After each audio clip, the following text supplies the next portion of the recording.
எனவே உடன்பிறப்புகளுக்கு நான் சொல்ல வேண்டிய விஷயம் என்ன அப்படின்னா, கொஞ்சம் அவசரப்பட்டு நீங்க வரல தலைவரோட நாணயம் வந்துருச்சு, நம்மளும் உட்காந்து எங்கேயா உட்காந்து நாணயத்தை அடிச்சுட்டு புழக்கத்துக்கு கொண்டு வந்துருவோம் அப்படின்னு கஞ்சால இருந்து எல்லா வேலையும் பார்ப்ப. நீ கடப்பாக்கல் இருந்தாலும் தூக்கிட்டு ஓடி போயிருவ.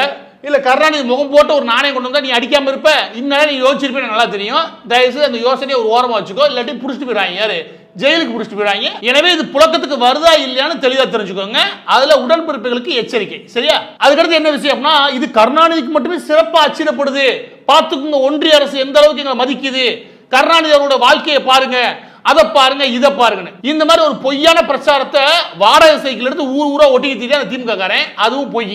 ஏன் அப்படின்னா, இது 17 ஜனவரி 2019 அன்னைக்கு எம்ஜி ராமச்சந்திரன் அவர்கள் இருக்காங்களே, அது அதிமுக தோற்றுவிப்பாளர் எம்ஜி ராமச்சந்திரன், எம்ஜிஆர் இருக்கார் இல்லையா, அவருக்கு வெளியிடப்பட்ட அதே 100 ரூபாய் நாணயம், அதே நாணயம் தான், அதே டெய்லர் தான் அன்னைக்கே வெளியிட்டாங்க. ஆனா என்ன, இந்த அளவுக்கு ஊர் ஊரா லேபிள் அடிச்சு